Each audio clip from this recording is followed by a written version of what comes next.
I'm going to talk a little bit about the Estela Luz project.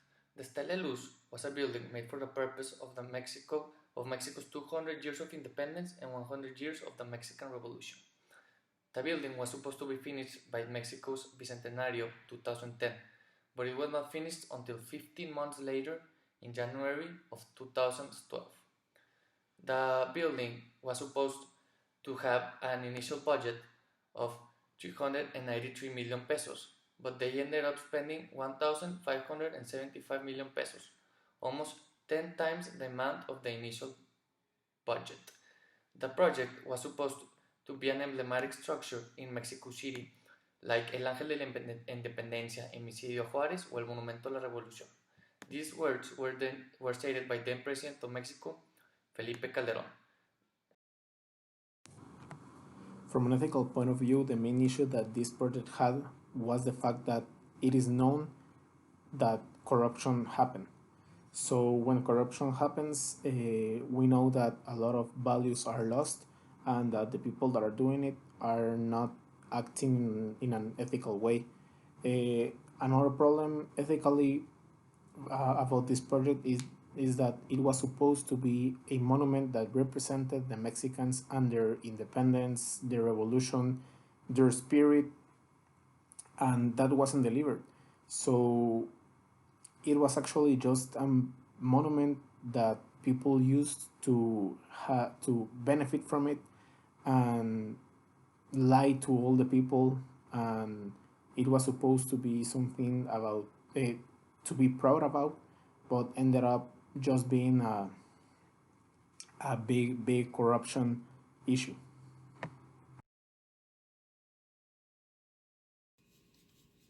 As we know, Estela de Luz is a monument that was made to commemorate Mexico's bicentenary anniversary.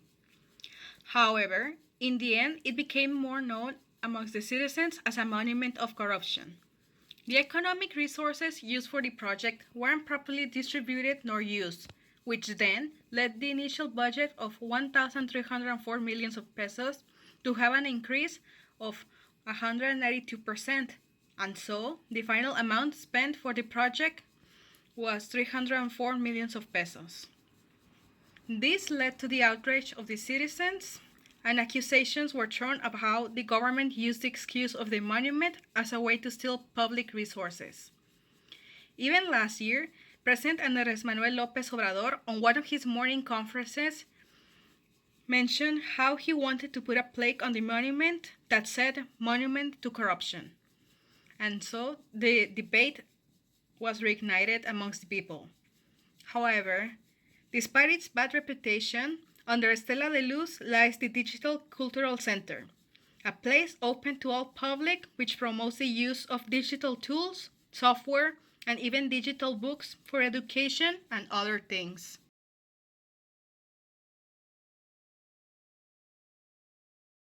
Economically, the project had a negative impact because there was more amount of money spent than the one expected to be used. The problem about this is that nobody knows exactly where the money was used because the plans of the project changed drastically throughout its course, which led signs of corruption for the media to talk about for some years. On the other hand, there were some positive cultural impact because the monument's purpose had a turn, and it became a type of gallery for digital art and media. It also harbors a cinema and several expositions that will show the digital art that Mexicans create. So from this point of view, it is well used. The monument became a place to display art and promote culture. Some lessons learned from this activity were that the importance of a proper organization allows projects to flow without worrying of unforeseen events that delays or changes the execution, and working with transparency allows those changes to be seen as natural events that could occur in a project and not be seen as possible cases of corruption. With these two advices, future projects where the government is involved could have a better rate of success.